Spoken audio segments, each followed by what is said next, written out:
you've got to ask yourself, what do I want out of life? What do you want out of life? What do you want out of a job? What do you want out of a career? What do you want out of a relationship? What do you want? What gives you your life? How will you know when you got it? What will make you happy? You need to know. You need to start asking yourself some questions. What do I really, really, truly want?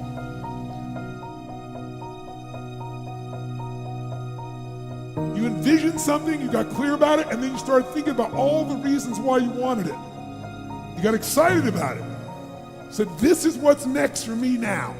I want this. You may have dreamed about it, thought about it, talked about it. But when you focus on something continuously, something magical happens. You get insights, don't you? You overhear a conversation, and you hear something you wouldn't have heard if you didn't have that outcome or goal that you wanted so badly. If you have a specific skill set or talent that just immediately propels you to the top, yeah, you want to follow that. When you find something you're good at, go for it. And I also always say it's not about passion. Everybody's got passion for something, right? Don't follow your passions, follow your efforts. Because people say, you know, I was passionate to play baseball. I was passionate to play basketball. It doesn't mean all of a sudden I was going to be good enough. But I found myself being really curious about business, being really curious about technology. And that curiosity is really what drove me. And I think, particularly if you're young today, curiosity is great. Always learning and trying to find new things, being curious about new things, because that's what leads you to that path. Trying to figure out in advance, that's hard because you don't know what you don't know. You have to have an emotional investment in what you're doing. If you don't love what you're doing, failure is pretty much guaranteed. Success is not guaranteed by any means, but failure is much more likely if you don't love what you're doing. Your life would feel better and richer if you had a goal, you chased that goal, you accomplished some things, you would get this boost of confidence, you'd get this boost of self-esteem, like whatever it is that you're into doing. Maybe you're into drawing comic books, maybe you're into making pottery or sculptures, but find whatever the that is and pursue that instead of doing nothing. Now is the time to take risk. You don't have kids. As you get older, your obligations increase. And once you have a family, you start taking risk not just for yourself, but for your family as well. It gets much harder to do things that might not work out. So now is the time to do that before you have those obligations. So I would encourage you to take risks now, do something bold. If you want to control your own destiny, you work for yourself. That's how it works. I'm trying to inspire those of you who are on the tipping point. Take the chance, you're young. Go for it. There's nothing better than being able to wake up in the morning 10 years or 20 years from now and do whatever you like. So you want to work on yourself. You want to read books that inspire you and motivate you. You want to listen to tapes over and over and over again. And I suggest that you listen to tapes when you first get up in the morning. You want to control the spirit of your day. When you first wake up in the morning, your mind is operating at 10.5 wave cycles per second. That's when the subconscious mind is most impressionable. Whatever you hear in the first 20 minutes when you wake up, that will affect the spirit of your day.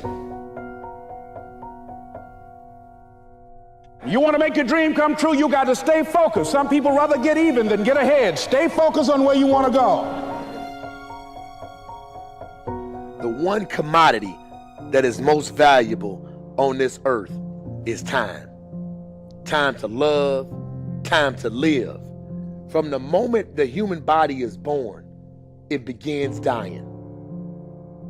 I don't think you quite caught that. Let me say it again. From the moment the human body is born, it begins dying. Some happen faster, some happen slower. Some of us help them go faster, and some of them prevent it from happening sooner than later. How many seconds, how many minutes do we waste every day doing things that are nowhere near the goals and aspirations and passions that we have inside? How many times do you go through the course of a day and realize did I do anything I set out to do today? Write down those goals each and every day. No matter if it's 2 goals a day, if you can accomplish those, then you're doing more than just making it through the day. You are living and achieving your dreams. Find time to better yourself, read, explore, research, live life, do things you've never thought of doing before. That's what it's all about. When you're born, that's that date that they put on the left side of the tombstone. When you die, they put another date on the right side of the tombstone. But that dash in the middle is the most important thing on that tombstone. That is a line that throughout that entire time frame, you were able to impact and touch others' lives. You were able to leave your mark on this earth. You were able to build a legacy that nobody could change. You were able to have it to where people remembered who you are no matter what. When you're living for that dash in the middle, you're going to remember your why. Your why you're here. Not the why did you do something. Your why, your reason for getting up in the morning, your reason for pushing yourself past the brink of exertion and giving up. Your reason for moving on and getting things done in life. That dash in the middle, that's the thing that pushes you. How do you rate yourself on a scale of 1 to 10 in terms of your physical appearance, in terms of your health? Do you take care of yourself?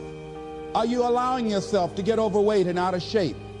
Are you conscious of your health? Are you watching the food that you take into your body? Do you make a deliberate effort to exercise? You know, it was George Burns, he said, we cannot help getting older, but we don't have to get old.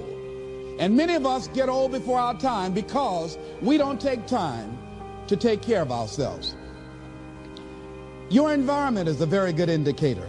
On a scale of 1 to 10, is it what you want it to be? Do you find it desirable? Are you satisfied? The job or career that you're involved in. Someone said that 85% of the American public are unhappy with their jobs. Are you spending 8 hours a day just doing time?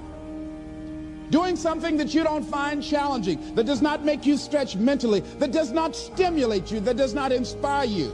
Something that you don't find a sense of fulfillment in it. If you're doing that day in and day out, it has to affect how you feel about yourself, your level of motivation. Your relationships. What kind of impact is it having on your life?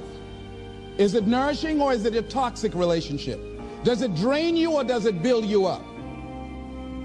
Ask yourself that. How motivated are you to do something about it? Your contribution, your actions. What are you giving? Many people will leave the universe without a trace. No one will know they were here. And in fact, under their name, we could put under there, not used up. Will anybody know that you came this way?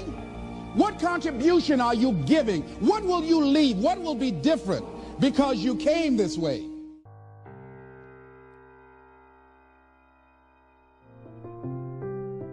Just stop for a second. Write down your why. What are you doing this for in life? If your why doesn't make you cry, then that's not your why. Again, if your why doesn't make you cry, then that's not your why. Your why should be something so big that it moves your family tree. Your why should be something so big that it changes the whole outlook on how things are with you and your home, your family, your religion, your purpose. Think about your passion. Think about your opportunities. And that's how you find your purpose. OPP. When that why meets up with your passion, your opportunity, your purpose, then you'll find out. The most important day in your life is the day you remember why you were born.